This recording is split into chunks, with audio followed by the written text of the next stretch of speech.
வணக்கம். நாம தெரிஞ்சுக்கிட்ட வரலாறு ஒரு பக்கம் இருக்கட்டும். ஆனா அதுக்குள்ளேயே நமக்கு தெரியாம மறைக்கப்பட்ட இன்னொரு பெரிய வரலாறு இருக்குன்னு சொல்றாரு ஆய்வாளர் சோ விக்டர். தமிழோட கதை நாம நினைக்கிறத விட ரொம்ப ரொம்ப பழமையானதுன்னு அவர் சொல்றாரு. வாங்க, அந்த ஆச்சரியமான உலகத்துக்குள்ள நாமளும் ஒரு பயணம் போயிட்டு வரலாம். யோசிச்சு பாருங்க. உலகத்தோட மிக தொன்மையான மொழிகள்ல ஒண்ணு தமிழ். ஆனா அதோட உண்மையான கதை நமக்கு முழுசா சொல்லப்பட்டிருக்கா?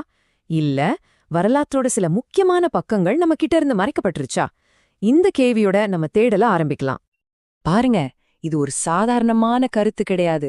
ரொம்பவும் ஆணித்தரமான ஒரு கூற்று. உலகத்துல இருக்கிறது ரெண்டே மொழிதான். ஒன்னு தமிழ், மத்ததெல்லாம் அதிலிருந்து பிரிஞ்சு போன கிளைங்க தான். இந்த ஒரு கருத்தை மையமா வச்சுதான் இந்த முழு விளக்கமும் விரியப்போகுது.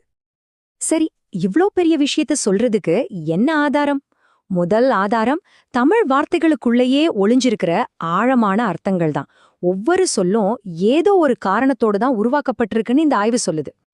நாம தினமும் பயன்படுத்துற வணக்கம்ங்கிற ஒரு சிம்பிளான வார்த்தையை எடுத்துப்போமே, அதோட வேர்ச்சொல் வண் அப்படின்னா வளைதல்.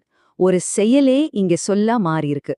உடலை வளைச்சு மரியாதை கொடுக்கற அந்த பண்பாடு இன்னைக்கு ஜப்பான் நாட்டு மக்கள் கிட்ட எவ்வளவு ஆழமா இருக்குங்கிறது நாம பார்க்க முடியும். இந்த நுட்பத்தை கொஞ்சம் பாருங்க. பூவுல இருக்கிறது வண்ணம். அது கொஞ்ச நேரம்தான் இருக்கும், தற்காலிகமானது. ஆனா ஒரு பாறையில இருக்கிறது நிறம். அது நிரந்தரமானது. ரெண்டுக்கும் தமிழ்ல தனித்தனி வார்த்தை இருக்கு. ஆனா ஆங்கிலத்துல ரெண்டுக்குமே ஒரே வார்த்தை தான், கலர். இந்த ஒரு சின்ன வித்தியாசம் உலகத்தை எவ்வளவு ஆழமா புரிஞ்சு வச்சிருந்தாங்கங்கிறதுக்கு ஒரு பெரிய சாட்சி.